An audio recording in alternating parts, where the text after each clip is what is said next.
Bottom of the duck ಏನ್ ಬಂದಿದೆ, king of cup ಬಂದಿದೆ. ನಮ್ಮ ಲವ್ ಲೈಫಿನ ವಿಚಾರದಲ್ಲಿ ಬ್ಯಾಲೆನ್ಸ್ ಅನ್ನ ಮಾಡಬೇಕು ಅನ್ನುವಂತಹ ಆಲೋಚನೆಯಲ್ಲಿರುವಂತಹದ್ದು ನಿಮಗೆ ರೆಪ್ರೆಸೆಂಟ್ ಆಗ್ತಾ ಇದೆ. ಎಮೋಷನಲ್ ಆಗಿ ನೀವು ತುಂಬಾ ಯೋಚನೆಯನ್ನ ಮಾಡ್ತಾ ಇರುವಂತಹದ್ದು, ಒಂದು ಬ್ಯಾಲೆನ್ಸ್ ಇರಬೇಕು, ಒಂದು ರೀತಿಯ ಸ್ಟೇಬಲ್ ಆಗಿರ್ಬೇಕು ನನ್ನ ಲವ್ ಲೈಫು ಅನ್ನುವಂತಹ ಆಲೋಚನೆಯನ್ನ ಮಾಡ್ತಾ ಇರುವಂತಹದ್ದು ರೆಪ್ರೆಸೆಂಟ್ ಆಗ್ತಾ ಇದೆ. ರೀಡಿಂಗ್ ಅನ್ನ ಶುರು ಮಾಡೋಣವಾ? ಓಕೆ. ಇನ್ ಪಾಸ್ಟ್ ಅಲ್ಲಿ ನಾನು ಇವಾಗ ರೀಡಿಂಗ್ ಅನ್ನ ತಗೋತಾ ಇರೋದು ಯಾವ್ದು ಗೊತ್ತಾ?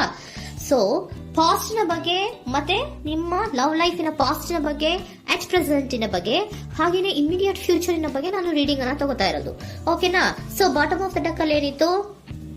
So bottom of the duck ನಿಮ್ಗೆ ಏನ್ ಬಂದಿತ್ತು? ಭಾವನಾತ್ಮಕವಾಗಿ ಯೋಚನೆ ಮಾಡುವಂತಹದ್ದು, ಒಂದು ರೀತಿಯ ಸ್ಟೇಬಲ್ ಆಗಿ ಇರಬೇಕು, ಬ್ಯಾಲೆನ್ಸ್ ಅನ್ನ ಮಾಡಬೇಕು ನಮ್ಮ ಲವ್ ಲೈಫಿನಲ್ಲಿ ಅನ್ನುವಂತಹ ಆಲೋಚನೆಯನ್ನ ಮಾಡ್ತಾ ಇರುವಂತಹದ್ದು ಕಿಂಗ್ ಆಫ್ ಕಪ್ಸ್ ನಿಮ್ಮ ಬಾಟಮ್ ಆಫ್ ದ ಡಕ್ ಅಲ್ಲಿ ಬಂದಿತ್ತು. ಅಂದ್ರೆ ನಿಮ್ಮ ಪಾಸ್ಟ್ ನಲ್ಲಿ ಏನಾಗಿತ್ತು? ಸೊ ನೀವು ಬಹಳಷ್ಟು ಯೋಚನೆ ಮಾಡಿನೇ, ನಿಮ್ಮ ಅಂತರಾತ್ಮದ ಮಾತನ್ನ ಕೇಳಿಯೇ ನೀವು ಬಹಳಷ್ಟು ಯೋಚನೆಯನ್ನ ಮಾಡಿ ನೀವು ಕೆಲವೊಂದು ಪ್ರಪೋಸಲ್ ಗಳನ್ನ ಮಾಡಿರೋ, ನಿಮ್ಮ ಲವ್ ಲೈಫಿನ ವಿಚಾರದಲ್ಲಿ ಕೆಲವೊಂದು ಪ್ರಪೋಸಲ್ ಗಳನ್ನ ಮಾಡಿರುವಂತಹದ್ದು ಅಥವಾ ಪ್ರಪೋಸಲ್ ಗಳನ್ನ ನೀವು ಸ್ವೀಕರಿಸಿರುವಂತಹದ್ದು. ಓಕೆನಾ? ಸೊ ಎಮೋಷನಲ್ ಆಗಿ ಏನಾಗಿತ್ತು? ನೀವಿಬ್ರು ಸಮಾಧಾನವಾಗಿ ಇದ್ರಿ, ಸಾಮರಸ್ಯದಿಂದ ಇರ್ತಿತ್ತು, ಮತ್ತೆ ಲವ್ ಲೈಫಿನ ವಿಚಾರದಲ್ಲಿ ಒಂದು ಫುಲ್ಫಿಲ್ಮೆಂಟ್ ಇರ್ತಿತ್ತು. ಹೌದಾ?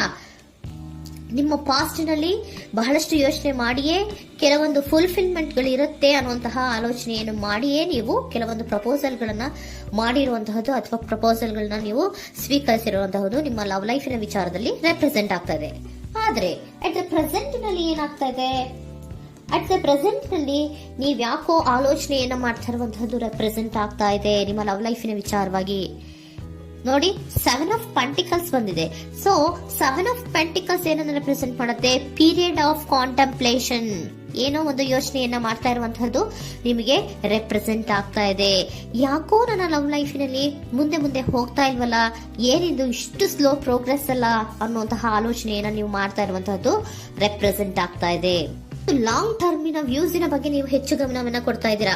ಸೊ ನಮ್ಮ ಲವ್ ಲೈಫ್ ಎನ್ನುವುದು ಲಾಂಗ್ ಟರ್ಮಿನಲ್ಲಿ ಕೂಡ ನಮಗೆ ಚೆನ್ನಾಗಿರ್ಬೇಕು. ಆದ್ರೆ ಯಾಕೆ ಏನೋ ಒಂದು ರೀತಿಯ ಪ್ರೋಗ್ರೆಸ್ಸೇ ಇಲ್ವಲ್ಲ ಲವ್ ಲೈಫಿನಲ್ಲಿ, ಒಂದು ರೀತಿಯ ಖುಷಿ, ಸಂತೋಷ, ಸಮಾಧಾನ ಯಾಕಿಲ್ಲ ಅನ್ನುವಂತಹ ಆಲೋಚನೆಯನ್ನ ಮಾಡ್ತಾ ಇರುವಂತಹದ್ದು ಅಟ್ ಪ್ರೆಸೆಂಟ್ ಅಲ್ಲಿ ರೆಪ್ರೆಸೆಂಟ್ ಆಗ್ತಾ ಇದೆ. ಯಾಕೆ ಹಾಗೆ ರೆಪ್ರೆಸೆಂಟ್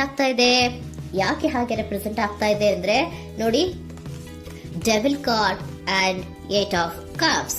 ಡೆವಿಲ್ ಕಾರ್ಡ್ ಯಾಕೆ ರೆಪ್ರೆಸೆಂಟ್ ಆಗಿದೆ? ಅಡಿಕ್ಷನ್. ನೀವು ಅವ್ರನ್ನ ತುಂಬಾ ಅಡಿಕ್ಟ್ ಆಗ್ಬಿಟ್ಟಿದ್ದೀರಾ, ಅಂದ್ರೆ ಅವ್ರನ್ನ ತುಂಬಾ ಹಚ್ಕೊಂಡ್ಬಿಟ್ಟಿದ್ದೀರಾ, ನಿಮಗೆ ಅವ್ರನ್ನ ಬಿಟ್ಟಿರಕ್ ಆಗೋದಿಲ್ಲ. ಸೊ ನೀವು ಅವರಿಗೆ ಅವಲಂಬನೆ ಆಗಿರುವಂತಹದ್ದು, ನಿಮ್ಮ ಲವ್ ಲೈಫಿನ ವಿಚಾರದಲ್ಲಿ ನಿಮ್ಮ ಪರ್ಸನ್ಗೆ ನೀವು ತುಂಬಾ ಅಡಿಕ್ಟ್ ಆಗಿರುವಂತಹದ್ದು, ತುಂಬಾ ಪ್ರೀತಿಸುವಂತಹದ್ದು, ಒಂದು ನಿಮಿಷನೂ ಕೂಡ ಬಿಟ್ಟಿರೋದಿಲ್ವೇನೋ ಅನ್ನುವಂತಹ ರೀತಿಯಲ್ಲಿ ನೀವು ತುಂಬಾ ಅಡಿಕ್ಟ್ ಆಗಿರುವಂತಹದ್ದು ರೆಪ್ರೆಸೆಂಟ್ ಆಗ್ತಾ ಇದೆ. ಸೊ ಆ ಕಾರಣವಾಗಿಯೇ ನೀವು ಯೋಚನೆಯನ್ನ ಮಾಡ್ತಾ ಇದ್ದೀರಾ. ಸೊ ಯಾವುದೇ ಲವ್ ಲೈಫಿನಲ್ಲಿ ಯಾವುದೇ ರೀತಿಯ ಮುಂದುವರಿಕೆ ಕಾಣ್ತಾ ಇಲ್ವಲ್ಲ, ಏನಾಗ್ಬಹುದು, ಏನಾದ್ರೂ ನಾನು ಪ್ರೀತಿಯನ್ನ ಬಿಟ್ಟು ಮುಂದೆ ಹೋಗ್ಬೇಕಾಗುತ್ತಾ ಬೇಜಾರಿನಲ್ಲಿ ಅನ್ನುವಂತಹ ಆಲೋಚನೆಯನ್ನ ಮಾಡ್ತಾ ಇರುವಂತಹದ್ದು ಅಟ್ ಪ್ರೆಸೆಂಟಿನಲ್ಲಿ ರೆಪ್ರೆಸೆಂಟ್ ಆಗ್ತಾ ಇದೆ. ಯಾಕಂದ್ರೆ ಯಾವುದೇ ರೀತಿಯ ಮುಂದುವರಿಕೆಗಳು ಇಲ್ಲ. ಸೊ ನಿಮ್ಮಲ್ಲಿ ಏನಿದೆ?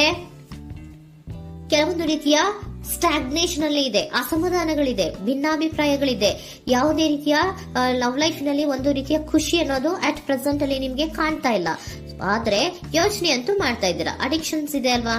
So devil card represented by addictions ಅನ್ನ ರೆಪ್ರೆಸೆಂಟ್ ಮಾಡೋದ್ರಿಂದ ಅಟ್ ಪ್ರೆಸೆಂಟಿನಲ್ಲಿ ನೀವ್ ಯಾಕೋ ಲವ್ ಲೈಫಿನ ವಿಚಾರದಲ್ಲಿ ಸಮಾಧಾನದಿಂದ ಇರುವಂತಹದ್ದೇನು ರೆಪ್ರೆಸೆಂಟ್ ಆಗ್ತಾ ಇಲ್ಲ.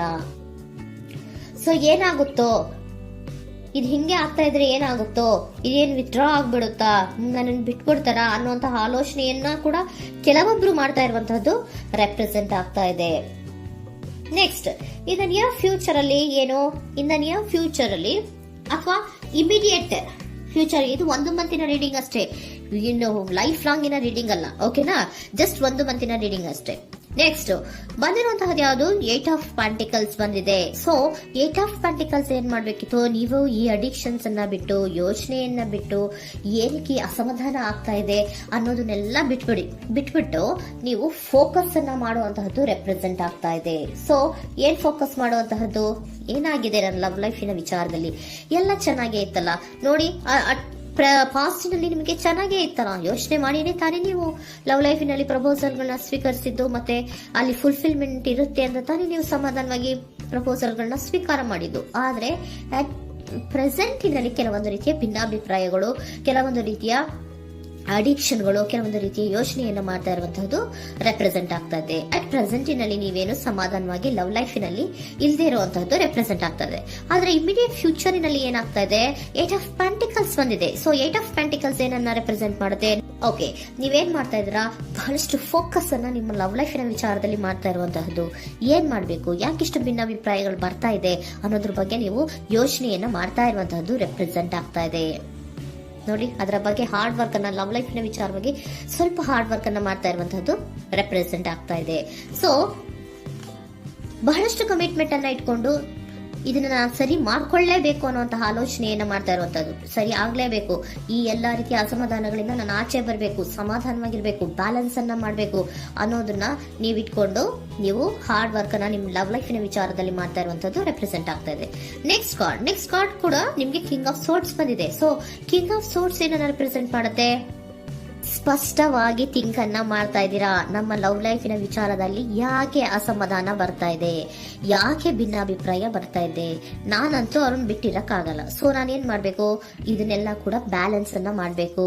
ಅದಕ್ಕೆ ನಾನು ಏನ್ ಮಾಡ್ಬೇಕು, ಫೋಕಸ್ ಅನ್ನ ಮಾಡ್ಬೇಕು. ಫೋಕಸ್ ಅನ್ನ ಮಾಡಿ ಅಲ್ಲಿ ನೀವು ಕರೆಕ್ಟ್ ಆಗಿ ಕ್ಲಿಯರ್ ಥಿಂಕಿಂಗ್ ಅನ್ನ ಮಾಡಿ, ಒಂದು ಸ್ಟ್ರಾಂಗ್ ವಿಲ್ ಪವರ್ ಅನ್ನ ಇಟ್ಕೊಂಡು ನೀವು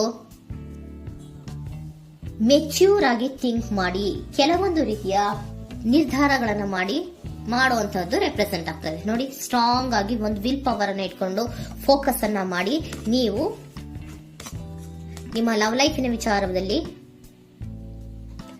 ಬಹಳಷ್ಟು ಧೈರ್ಯದಿಂದ ನಿಮ್ಮ ಲವ್ ಲೈಫಿನ ವಿಚಾರವನ್ನ ಅಥವಾ ಲವ್ ಅನ್ನ ನೀವು ಬ್ಯಾಲೆನ್ಸ್ ಅನ್ನ ಮಾಡುವಂತಹದ್ದು ರೆಪ್ರೆಸೆಂಟ್ ಆಗ್ತಾ ಇದೆ.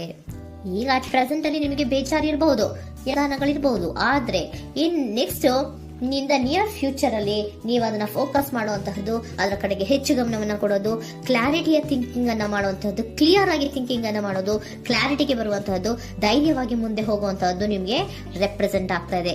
ಅದೇ ನಿಮಗೆ ಬಾಟಮ್ ಆಫ್ ದ ಡಕ್ ಬಂದಿರುವಂತಹದ್ದು ಕಣ್ರಿ, ಕಿಂಗ್ ಆಫ್ ಕಪ್ಸ್ ಬಂದಿದೆ.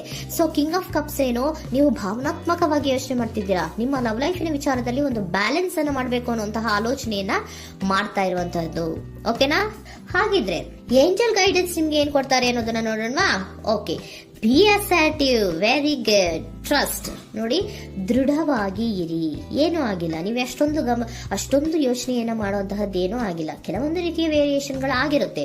ಸೊ ವೇರಿಯೇಷನ್ಗಳಾಗಿದ್ರು ಕೂಡ ನೀವು ಫೋಕಸ್ ಅನ್ನ ಮಾಡ್ತೀರಾ, ಅದರಲ್ಲಿ ನಿಮ್ಗೇನು ನಷ್ಟ ಏನೂ ಆಗಲ್ಲ, ಅಥವಾ ನೀವು ಏನನ್ನೂ ಕೂಡ ಕಳ್ಕೊಂಡು ನೀವು ಆಚೆ ಬರಲ್ಲ. ಫೋಕಸ್ ಅನ್ನ ಮಾಡಿ ಕರೆಕ್ಟ್ ಆಗಿ ಕ್ಲಿಯರ್ ಥಿಂಕಿಂಗ್ ಅನ್ನ ಮಾಡಿ ನೀವು ಕರೆಕ್ಟ್ ಆಗಿ ಮಾತಾಡ್ಬಿಟ್ರೆ ನಿಮ್ಮ ಲವ್ ಲೈಫಿನಲ್ಲಿ ಬ್ಯಾಲೆನ್ಸ್ ಅನ್ನೋದು ಬಂದ್ಬಿಡುತ್ತೆ. ಓಕೆನಾ? ಬಿ ಅಸರ್ಟಿವ್, ದೃಢವಾಗಿರಿ, ಧೈರ್ಯವಾಗಿರಿ, ಟ್ರಸ್ಟ್, ನಂಬಿಕೆಯಿಂದ ಇರಿ, ಏನೂ ಆಗಲ್ಲ. ನೀವು ಅಷ್ಟೊಂದು ಅಸಮಾಧಾನ ಮಾಡ್ಕೊಂಡು ಅಷ್ಟೊಂದು ಬೇಜಾರನ್ನ ಮಾಡ್ಕೊಂಡು ಏನಾಗ್ತಿದೆಯೋ ಅಂತ ಗಾಬರಿ ಪಡುವಂತಹದ್ದೇನೂ ಆಗಿಲ್ಲ. ಸ್ವಲ್ಪ ವೇರಿಯೇಷನ್ಗಳಾಗಿದ್ರೂ ಕೂಡ ಇನ್ ನಿಯರ್ ಫ್ಯೂಚರ್ನಲ್ಲಿ ನಿಮಗೆ ಸಮಾಧಾನ ಆಗುತ್ತೆ, ಖುಷಿ ಆಗುತ್ತೆ. ನಿಮ್ಮ ಲವ್ ಲೈಫಿನ ವಿಚಾರದಲ್ಲಿ ಕೆಲವೊಂದು ಬ್ಯಾಲೆನ್ಸ್ಗಳನ್ನ ಮಾಡ್ತೀರಾ.